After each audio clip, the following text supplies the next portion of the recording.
And we're going to have a look at those wickets again because he's bowled superbly. It's great to see him back in the Test match arena, given that he'd been out for so long. Actually debuted back in 2012, Boxing Day against Sri Lanka. So he's had to wait a long time. He got a 5 for earlier this year. And I reckon Heals is probably just starting to feel back part of it all and wanting to be there for a long time. Yeah, well, technically he probably is, and performance-wise, definitely. What he's had is back problems. So he's now got to convince everyone that he can stay on the side for a long time and be a wonderful foil that he is being for Stark and Hazlewood when one of them are not quite right.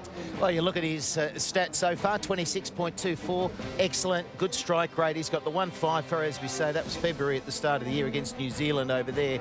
So really, really good stats, and he can only get better. I think he's a fantastic foil with the other fast bowlers. He blends in beautifully. But let's have a look at those wickets again yesterday, and it was all about a simple philosophy, good, consistent line and length. Yeah, stunning set of dismissals these. That's a big off-cutter to Yunus Khan. His philosophy is get the wrist behind the release, bang it into the pitch and hope it goes right or left. And then the same to Misbah-ul-Haq. Interesting that Jackson said he's never had a short leg catch taken before, but if he bowls this length and he gets it off-cut into the inside edge, he's going to need short leg forever.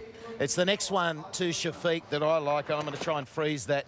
You see the line of the ball here. The reason it's so good is it's sort of angling in to middle and off, and then it moves away. So making the use of the new ball, and he was probably the only one who got it to swing, but that is an absolute beauty. Have a look at this one. Look, this goes a different way. After pitches, it's a brilliant illustration of how to use the second new ball, and right when they needed a wicket again. There are 3 big wickets, Yunus Khan, Misbah-ul-Haq and Shafiq when they needed it. Well, Shafiq walks off thinking, well, the bowler has beaten me on this occasion.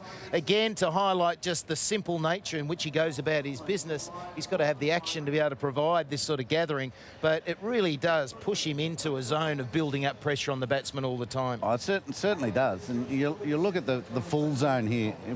If we get a line happening here, you look at this full zone. He's been hit for a couple of boundaries in there because and I like to see a bowler erring on the full side of a good length, and then in the good length, they just haven't been able to score off him. Look at that. There's hardly anything. It's all red dots and 2 wickets. And what I might like to see Jackson do is to get some down here, a little shorter. My line's gone off. A little shorter down there, because I reckon he'll be able to have a good impact. They haven't asked the Pakistanis to play many hooks and pull shots today in this innings. They've been just ducking and weaving. His pace of 130 to 135 k's an hour will really tempt them into that shot, and I reckon that's what they need. That's the bounce they struggle with. We've been very full in this match.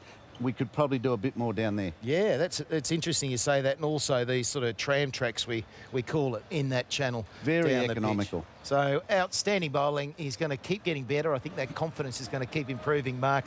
He's really matching it nicely with the other fast bowlers.